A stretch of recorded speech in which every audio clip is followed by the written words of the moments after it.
In order to understand how AI impacts you and how you can utilize AI for your benefit or run away and hide from it, it's crucial to understand how AI actually works. Having the right mental model about how this stuff works is key to having any conversation of significance about AI. It will frame for you how to use AI correctly and have a good grasp on what it is and isn't capable of. So let's dive in. AI appears on its surface to be something super complex. Like, what does it even mean that a computer can possess intelligence? If it's only a hunk of metal, how can it think? However, when we pull the covers off AI, we'll see that although it certainly has complexity to it, it all really boils down to a simple idea. It's a bit like the boogeyman under the bed. We imagine it to be a lot more than it actually is, but once we turn on the lights, we can see that it's just a bunch of sneakers. Now, in this post, I'm going to focus on one particular form of AI, and that is the technology known as a large language model, usually referred to by its acronym, LLM. LLMs are the most prevalently known and talked about forms of AI at the time of this post, and this is because ChatGPT, which is the product that ushered in the new era of AI, is itself an LLM. If you have not yet seen ChatGPT in action, I highly recommend that you sign up for an account and play with it a little bit. There's a free plan. You don't have to put any credit card info, so you don't have anything to lose. In the future, I'm going to post a lot about how to best use ChatGPT and what it's good for. But for now, let me just show you a simple demo of working with that. When we start ChatGPT up, it asks in the most friendly way, what can I help with? And you can literally ask ChatGPT anything. You may not get the answer you were hoping for, but you can certainly ask it anything you can dream up. Let's ask it, for example, help me explain to my mother why I shouldn't eat Brussels sprouts. This stuff that I type into ChatGPT is known as a prompt. Here is the result. Okay, here we go. Okay, option number 1, taste bud truth. Mom, it's not personal, it's science. Studies show that taste buds vary from blah blah blah, a naturally bitter compound called glucosinolate. Wow, they're giving you a few options over here. Number 3 focuses on being scarred for life with some culinary trauma. Some really interesting stuff over here. Now, ChatGPT isn't simply acting as a search engine and looking up your question and spitting back the answer.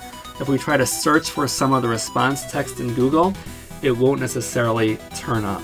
Rather, ChatGPT is generating its response from scratch. So how does ChatGPT come up with this stuff and so quickly? When we pull the covers off of LLMs, we'll find that they are just a fancy, albeit super fancy, form of autocomplete. You may be familiar with autocomplete features. When it comes to texting on a phone, for example, your phone may suggest the next word that you intend to type. Here, we typed, hey, how's it? And the phone suggests for us some words that we're likely to type in next. The words it suggests are pretty reasonable. Going, so hey, how's it going? Or hey, how's it been? Or hey, how's it looking? Most of us are kind of used to this feature, so it doesn't strike us as amazing. But if you think about it, how does this work exactly? The phone obviously is not reading our mind, so how is it suggesting these autocomplete words? The answer is that the phone has access to data of other text conversations, hopefully not breaking any privacy laws or anything, and based on that can figure out statistically what word is likely to come next in my text. So our phone may have seen numerous texts or other types of conversations that contain the words, hey, how's it, within that text, and the phone can then see historically what the 3 most likely words to come next are. And in this case, that would be going, been, and looking. Now, perhaps the reason we're not so impressed with our phone's autocomplete feature is because it's not so great. That is, very often it misses the mark of what we wanted to type next. If you want to see quite how off the mark your phone can be, try typing a word or a phrase into your phone, and then keep just hitting one of the autocomplete suggestion buttons. Don't do any more typing, just keep mashing the autocomplete button and see what text comes out. Are you serious? You don't have a problem getting the money you want from the bank, or you just don't have to do anything to make sure that you're getting it right and that you're getting your check from your parents or your dad, and you have a lot to get your check out of the house so that... And yep, it's totally what I meant to say. Here's another example of a phone fail. When I type Mary had a little, my phone offers me the following autocomplete suggestions. Bit, so Mary had a little bit, or Mary had a little more, or Mary had a little too.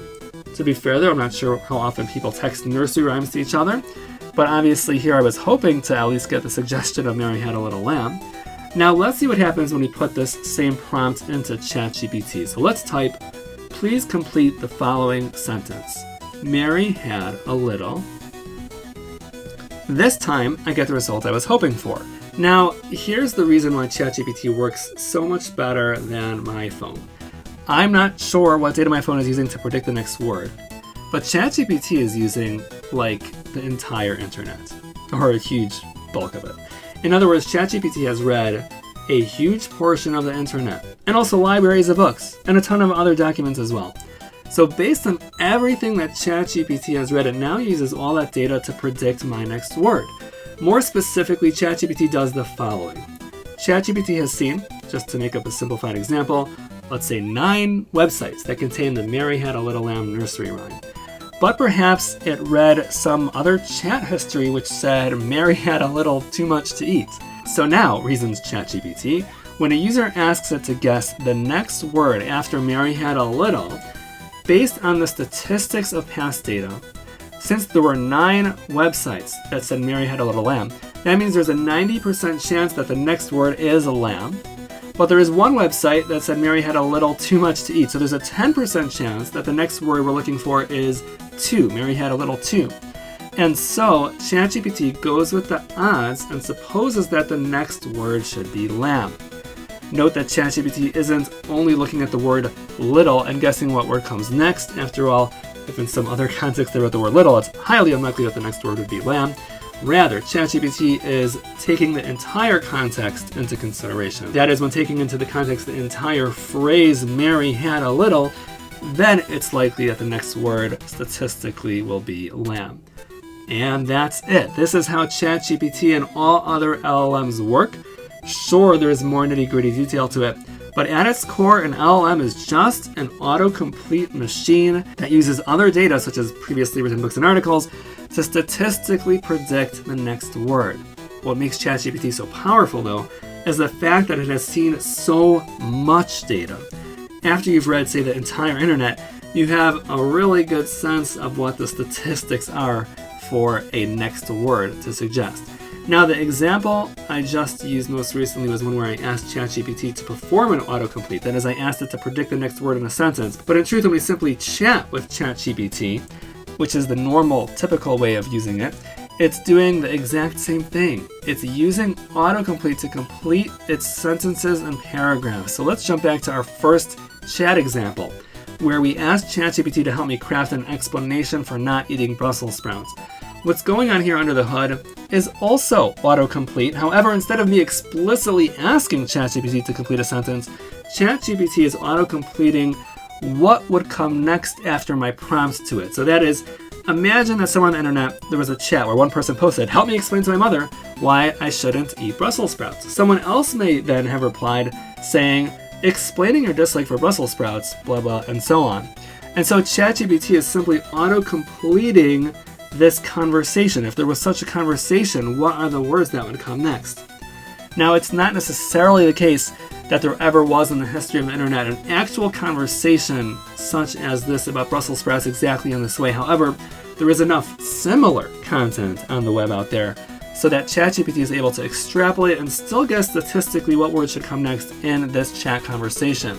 Like I said, there are more details to all of this, but the guts of what's going on inside ChatGPT is that it's, at its core, an autocomplete engine. And the reason why this engine is so powerful is because it has read so much data. Another useful piece of jargon to know is that when we say that an LLM has read data, we say that it was trained on that data. So to put this in a sentence, ChatGPT was trained on so much data, including a large portion of the internet, plus many other books and articles. Now, the knowledge that LLMs work as a statistically based autocomplete engine is super important because this knowledge will inform us what to expect from an LLM, as well as how to best use an LLM. For example, I'll discuss now one major ramification based on understanding how LLMs work, and that is that since ChatGPT has been trained on a big bulk of the web, well, there's some good writing on the web, and there's also some pretty terrible writing, and the same goes for books, honestly. So say that I ask ChatGPT to write a brand new novel. Perhaps I'll prompt it like this. please write a young adult fantasy novel weaving magic, mystery, and a journey of self-discovery. What ChatGPT is now going to do is create a novel that is the average of all novels in this genre. It's not going to write a creative story with breakthrough ideas. It'll write a book that will be along the lines of the average mush of all novels of this genre. Both good books and bad books, all slapped together. Or it might write a book that is suspiciously very, very similar to Harry Potter. Now, I'm not saying that you shouldn't use ChatGPT to help you write a novel.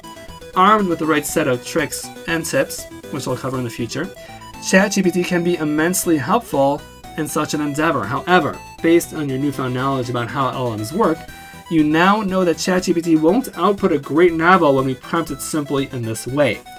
My future posts will cover how to best use ChatGPT and other LLMs, and this post serves as the foundation for all that exciting info that is yet to come. Stay tuned.